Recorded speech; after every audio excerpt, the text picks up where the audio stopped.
Imagine que você está em uma estação de trem. Você olha para os trilhos e percebe uma coisa: o trem está vindo. E alguns metros à frente existem 5 pessoas presas aos trilhos. Você não tem tempo de avisá-la e também não tem tempo de chamar ajuda.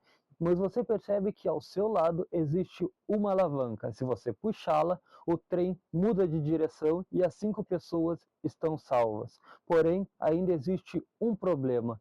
No outro lado, existe apenas uma única pessoa presa aos trilhos. Então, se você puxar a alavanca, esta única pessoa vai morrer. Então, quero lhe fazer uma pergunta. Você puxaria a alavanca? Pense um pouco antes de responder, talvez porque você já tenha uma resposta em mente. Mas agora que vem a parte mais interessante, e se eu mudar apenas uma coisa? No primeiro cenário, você não colocou as pessoas nos trilhos, as 5 pessoas já estavam presas lá.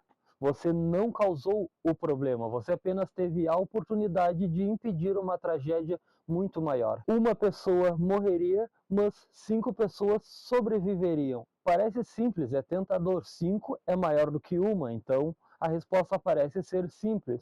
Puxe a alavanca. Mas agora pense um pouco no que acabou de acontecer. Você tomou uma decisão consciente de que uma pessoa morreria, pois ao puxar a alavanca você já sabia que aquela pessoa iria morrer. Então, neste caso, não foi um acidente, você sabia o que aconteceria, mas mesmo assim, você puxou a alavanca sabendo que aquela pessoa morreria. Então, me deixe reformular a pergunta que eu fiz para você. Você salvou 5 pessoas ou você matou uma pessoa? Este é um problema clássico conhecido como o dilema do bonde, e ele se tornou um dos experimentos mentais mais famosos da filosofia moral. A filosofia clássica foi desenvolvida pela filósofa britânica Philippa Foot, e a partir daí foi desenvolvido diferentes versões deste problema. Este problema ele não existe apenas porque filósofos gostam de imaginar situações absurdas. Este problema existe porque este pequeno cenário coloca uma pergunta gigantesca diante de nós. O que torna uma decisão moralmente correta? O resultado, a intenção, a regra ou aquilo que estamos dispostos a fazer com outra pessoa? Existe uma maneira muito intuitiva de resolver esse problema, simplesmente fazendo a conta. 5 pessoas sobreviveriam, mas uma morreria. Então 5 vidas valem mais do que uma. Então a resposta intuitiva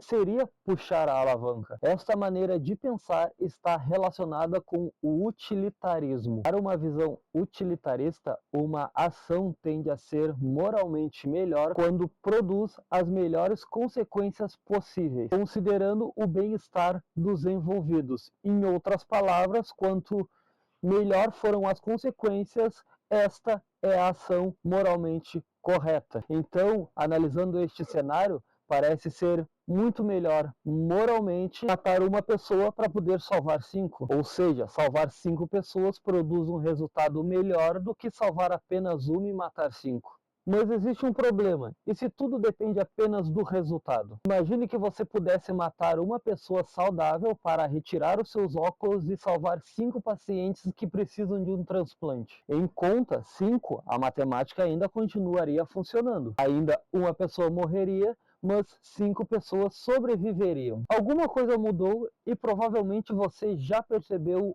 o que. Agora você está usando deliberadamente uma pessoa como um instrumento para beneficiar outras pessoas, porque no cenário do trem, aquela uma pessoa ela estava presa, mas neste cenário de agora, esta pessoa estava perfeitamente saudável. E é aqui que o problema começa a ficar realmente interessante. Por que puxar uma alavanca parece mais aceitável para muitas pessoas do que empurrar uma pessoa de uma ponte para parar o trem? No primeiro caso, você está diante de uma alavanca. Você puxa a alavanca, você desvia o trem e uma pessoa morre. Agora imagine que você está em uma ponte e ao seu lado existe um homem muito pesado e você percebe que se você empurrá-lo, ele cairá sobre os trilhos e impedirá o trem. 5 pessoas serão salvas. Você empurraria este homem? O resultado ainda é praticamente o mesmo. 5 pessoas sobrevivem, mas uma pessoa morre. Agora, pode ser que a sua resposta tenha mudado, porque isso significa que a nossa moralidade ela não funciona como uma calculadora. Talvez exista uma diferença entre causar uma morte e permitir que uma morte aconteça. Então, talvez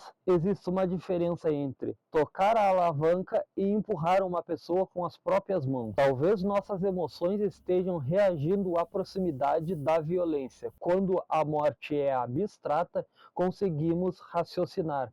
Quando colocamos um rosto diante de nós, alguma coisa muda. E isso revela uma característica profundamente humana. Nós não somos máquinas de calcular consequências. Somos seres que possuem empatia. Uma pessoa é simplesmente uma categoria, mas quando você olha para o rosto dela, ela se torna alguém. Agora vamos complicar o problema um pouco mais. Agora imagine que aquelas 5 pessoas são pessoas totalmente desconhecidas e aquela única pessoa é alguém que você ama muito. Você ainda puxaria esta alavanca? Se você disser que sim, então você está dizendo que 5 pessoas desconhecidas têm prioridades acima de uma pessoa que você ama muito. E se você disser que não puxaria, você joga fora toda a lógica que construímos até agora sobre salvar 5 pessoas é melhor do que salvar apenas uma pessoa. Sobre a nossa lógica de maximizar o número de vidas salvas. E isto nos leva a uma outra pergunta. Somos moralmente obrigados a tratar todas as pessoas da mesma maneira? Imagine uma sociedade em que existe apenas uma única regra. É extremamente proibido matar uma única pessoa inocente. Parece uma regra boa, afinal, se aceitarmos que é permitido matar inocentes quando achamos que o resultado será melhor, o que impede alguém de justificar qualquer coisa? Eu matei uma pessoa porque era necessário, eu menti porque era necessário, eu menti para o bem dessa pessoa, eu destruí a vida daquela pessoa porque muitas outras seriam beneficiadas com isso, assim maximizando a quantidade de benefícios que aquela ação traria. Então, quem decide quando o resultado justifica o ato? Essa preocupação está muito próxima da ética deontológica associada especialmente a Immanuel Kant. Para Kant, existem limites morais que não desaparecem simplesmente porque acreditamos que podemos produzir um resultado melhor. Pessoas possuem dignidade, elas não deveriam ser tratadas simplesmente como ferramentas para alcançar nossos objetivos. E talvez aqui o dilema do bonde deixe de ser simplesmente um problema sobre trens, porque fazemos pequenas versões desse dilema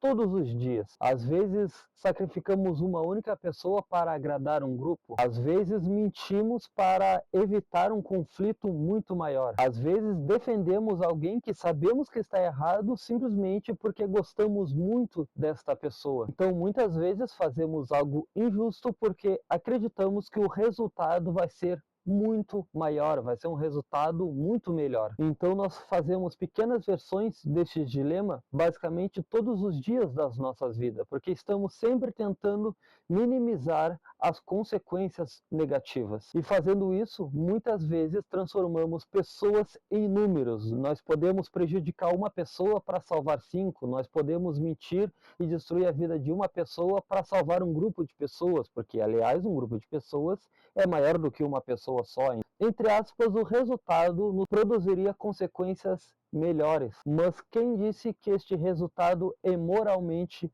correto? Então eu não quero terminar este vídeo dizendo qual é a resposta correta, porque talvez essa seja justamente a armadilha deste dilema. Você provavelmente queria que eu dissesse que a resposta certa é puxar a alavanca, ou a resposta certa é nunca matar. Mas a filosofia não é apenas sobre receber uma resposta, é aprender a perceber o que existe escondido dentro de uma pergunta. Se você puxaria a alavanca, pergunte a si mesmo: por quê? É porque 5 vidas valem mais do que uma? Mas se aquela única pessoa for alguém que você conhece e aquelas 5 pessoas forem alguém forem pessoas totalmente desconhecidas por você? A sua lógica ainda se manteria? Então, por que você acreditaria que salvar 5 pessoas é sempre melhor? Ou simplesmente porque é mais fácil matar alguém que você não precisa olhar para os olhos dela, porque neste momento ela não se tornou alguém para você. Agora imagine novamente essa mesma situação. 5 pessoas estão de um lado do trilho e uma pessoa está do outro lado do trilho e você ainda está do lado da alavanca. Agora imagine que essa única pessoa é um médico que amanhã salvaria a vida de milhares de pessoas. E uma dessas 5 pessoas é um assassino extremamente perigoso. Você não sabe exatamente o que acontecerá no futuro. Você tem apenas probabilidades. Você está começando a perceber o problema. Quanto mais informações colocamos na situação, mais difícil fica tomar uma decisão. Talvez você tenha chegado até aqui pensando, eu salvaria 5 pessoas, eu jamais mataria uma pessoa. Talvez você tenha mudado de ideia diversas vezes ao longo do vídeo. E isso não significa necessariamente que você não sabe o que pensa. Talvez signifique justamente o contrário. Você está pensando. Porque pensar filosoficamente acontece quando uma resposta que aparentemente era óbvia deixa de ser suficiente. Então eu deixo a pergunta para você. O trem está vindo. De um lado existem 5 pessoas e do outro lado existe uma única pessoa. Você está do lado da alavanca. Você puxaria a alavanca? E talvez o mais importante, você conseguiria viver com esta decisão? Você mataria uma pessoa para salvar 5? Se inscreva no canal se você ainda não se inscreveu, deixa o like no vídeo e até um próximo vídeo. Tchau, tchau.